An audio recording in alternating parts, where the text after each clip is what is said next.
2022 has been a huge year for really good music from lots and lots of talented artists. But I'm a bit disappointed in myself because I don't feel like we've had a wide variety of albums, full length projects. And I don't know if that's because I've just not listened to enough music. Again, I have had a big change in my life for the last 6 months in particular. I have missed out on tons of music. So take this with a pinch of salt when I say this, but I just feel like there's a lack of variety when it's come to albums this year. A lot of the full length projects we have received have come from a very specific lane of hip hop. And again, I don't know if that's just to my ignorance, my lack of knowledge, or whether we really are just not getting a lot of full length projects from a variety of different sounds and artists. If you've watched my EP list video, I talk about this in there a little bit, but I feel like in our EP list, we just had so much more of a mix of music as opposed to albums.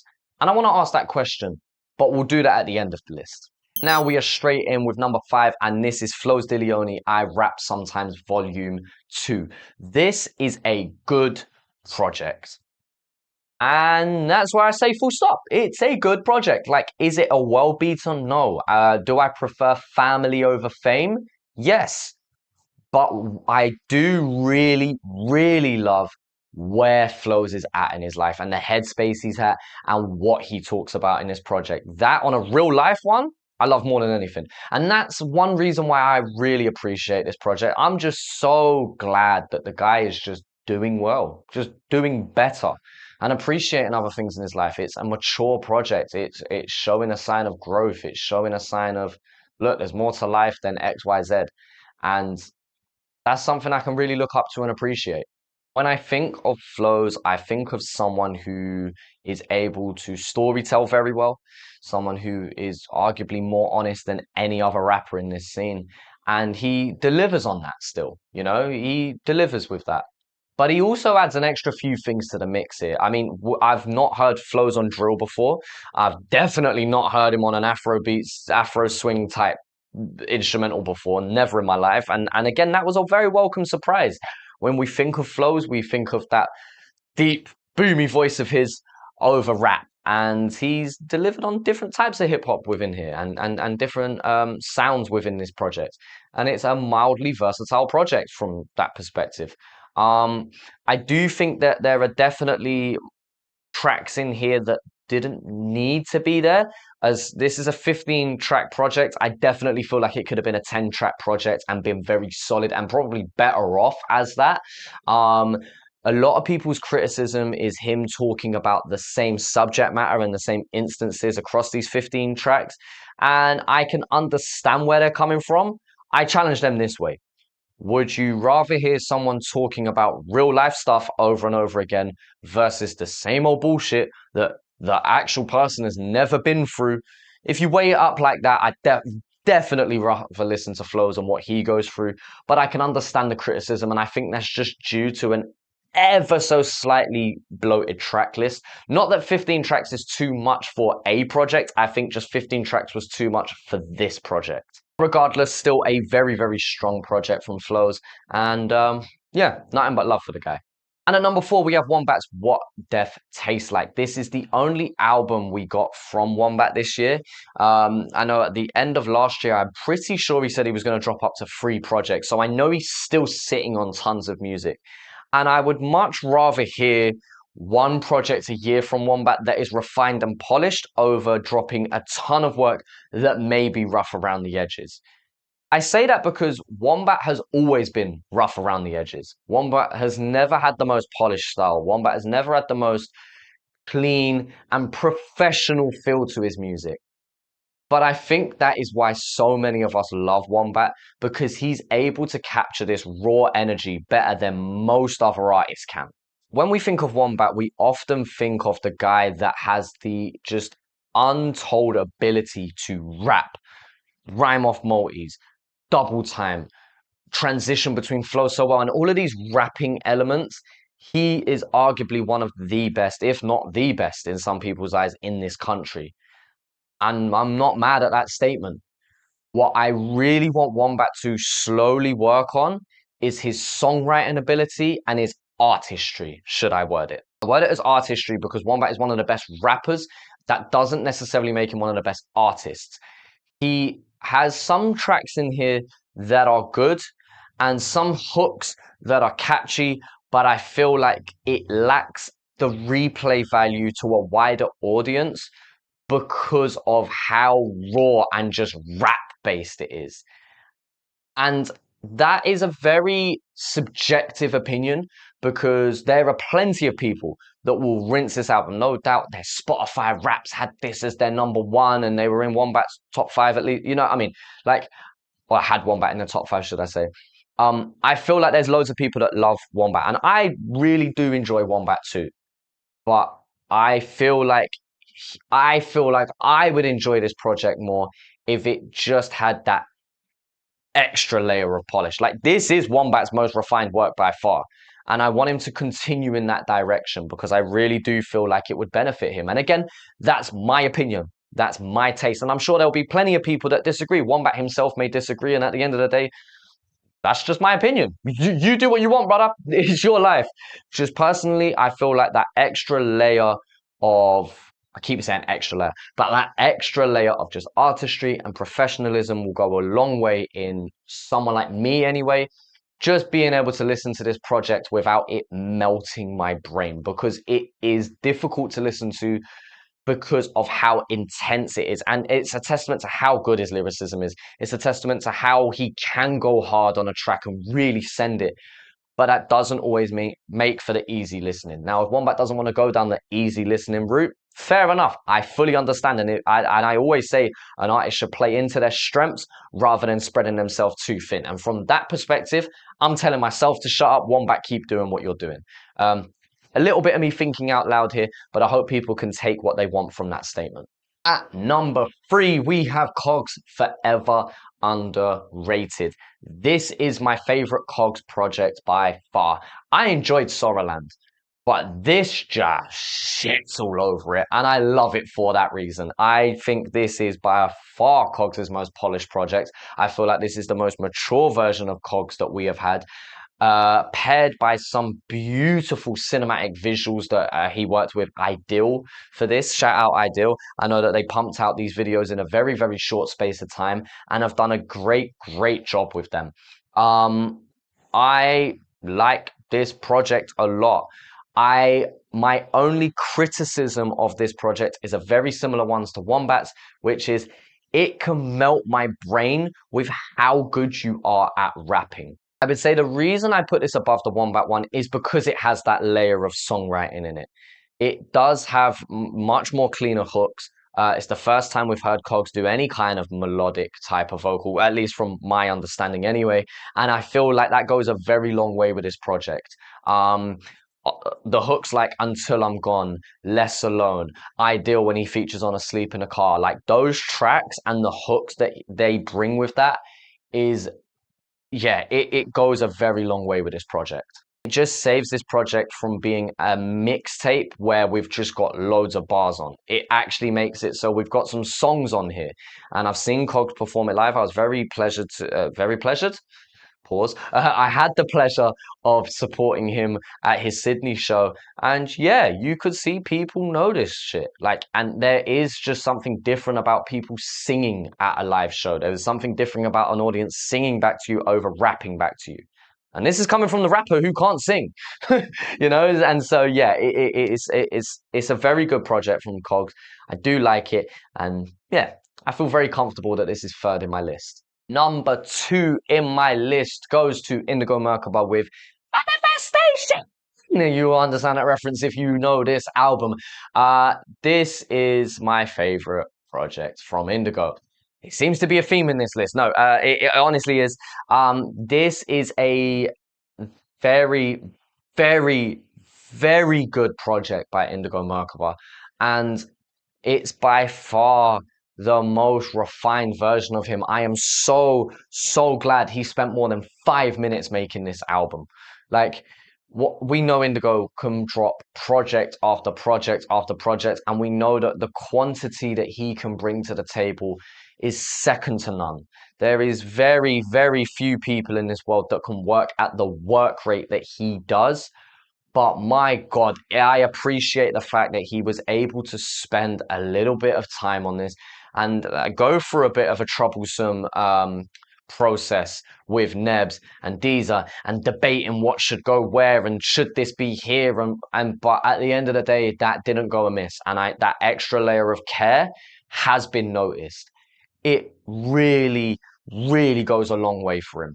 I'm also glad that I've been able to live with this project for more than 2 months before he's dropped something else. It's been nice to sit with this album for only a short space of time, still only a matter of months, but still being able to spend a bit of time and understand this project a little bit further as time goes on, especially because a lot of these artists that we've covered in this list are very wordy, very lyrical, very storytelling also. And so there's a lot to digest. And on your first listen through, you're not going to catch everything. I did, in fact, do a listen through with Indigo in Adelaide. We sat down together and he showed me the album for the first time. And that was a moment I really appreciated.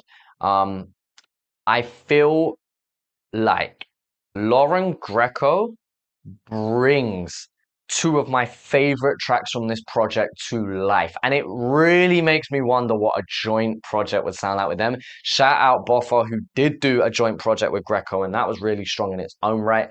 But with this, it just, yeah, man, it really makes me wonder if this had the right features on it, like just a couple of extra killer features, how far it would have went, and maybe that would have made it my number one. Not that features make an album, and I really respect the strength of Indigo doing majority of this project by himself, only including features from Greco and Complete. But yeah, a very, very good project. And Mama is easily my favorite song from his of all time. And in fact, for this year was in my top five. Like, it's such a beautifully written track that, yeah, it's just beautiful. If you haven't listened to this project, please go listen to it. However, number one for me has to go to Scrub for Gummo. This project here is near perfect, like 9.5 settings in the building right now. I did a live listen to this on a live stream very early on in 2022, in January, and I said at the time that this would be somewhere in and around first place. I said it would be top three at least, and I am not wrong. Maybe the fact I've had longer to live with this project versus Manifestation is the reason I put it first and over it, because I've just spent more time with it. But honestly, this is 10 tracks of some of Scrub's best work. Every single feature on here complements Scrub so perfectly. It doesn't overstay its welcome whatsoever. And ironically, this feels a little bit more like an EP than it does an album. It says it's a mixtape, so I'm counting it as a full-length project. And if it was anything shorter than this, I would have to put this in an EP list. However, the runtime does not reflect the quality. The quality is just outstanding. And I have a couple bones to pick with this still. It's not, I say near perfect because one, the mix isn't as good as I thought it was. When I compare it to other just albums I listen to, it sounds quiet. It sounds a little bit muddy compared to a couple of other projects you listen to. And that might be just due to limited resources. I don't know why that is. So apologies, Dan Bones, if you was the one who mixed that. But yeah, it just, when I compare it next to other albums, it just doesn't sound as good. Also, Scrub is not a vocalist, despite being able to make really, really catchy hooks with a kind of monotone delivery. Yeah, it would be amazing if he was able to be this mad vocalist that could also do that side of things. But that's also a positive in so many other ways, that he's able to make such good hooks. And I think that's just due to his songwriting. I think he just understands how to write a really catchy, good hook, in my opinion. despite the more lackluster delivery on it. It also makes it incredibly easy to sing along with him. It makes it incredibly easy because of his clarity and how clear he is when delivering these vocals. And as for the verses and the storytelling, my God, Eddie, Ellen, Dot, Tumblr, like these tracks here are fucking ridiculously good. And another reason why I might put Gummo as number one is because, well, maybe it just talks to me and my experience in life and my personal, story. Maybe it just relates to me that little bit more. Maybe that's why I personally put it as number one.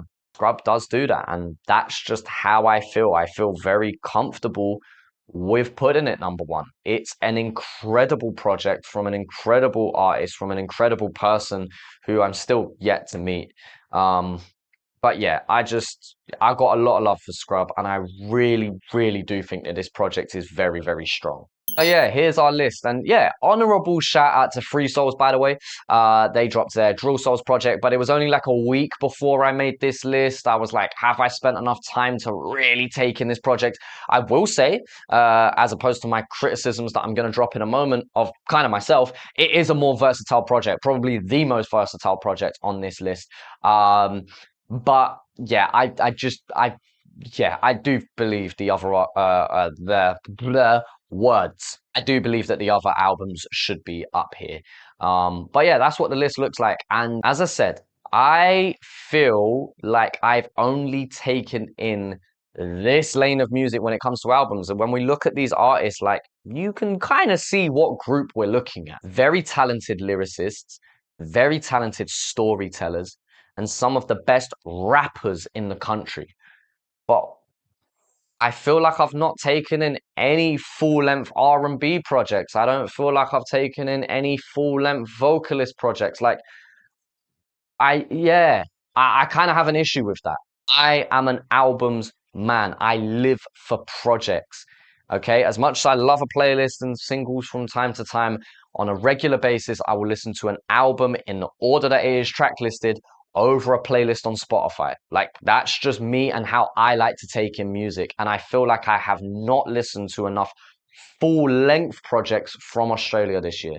I feel like I've listened to tons of EPs and some incredible EPs, and that video will be up as well right now. So go and watch that if you haven't already straight after this. But yeah, I feel mildly disappointed in my albums list just because I feel like it's very down one lane. And yeah, I don't know if that's a huge issue. Maybe that's just, again, just what I've enjoyed this year. But I mainly think it's due to me just not being exposed to enough different music. So let me know if there were any projects that I really slept on. Like I said, big change in my life. I've not been able to listen to absolutely everything. So of course, there's going to be some really good music that I have not heard myself. But in terms of the heavyweights, I feel mildly disappointed in terms of full-length projects this year. That is not to take away anything from this list. Please do not let that take away anything from this list. This list is amazing, and these projects, I've put them here for a damn good reason. But I do feel like there's a lack of variety within this list. And yeah, I don't know. I put that question out to you. Is that a me thing and me just not catching everything? And if so, what projects have I missed out on? Or is it just not the trendy, I don't know, smart business move to make full length projects? Is it smarter to try and get playlisted? Is it smarter to do singles because it's more profitable? I don't know. What's your opinion on that? But yeah, big shout out to the artists, big shout out to the producers and the engineers that have worked with these artists on these albums. Big shout out to the videographers, photographers, and anyone who works in the visual realm to bring the album covers together, to bring the music videos in for the rollout, and just, anyone who's worked with these artists on these projects, and anyone who's contributed to that. And yeah, thank you to the supporters and the listeners that have played these albums and that have rinsed them and have come to understand it to their knowledge and taken what they perceive from these projects. Yeah, let me know which one was your favorite project from this year.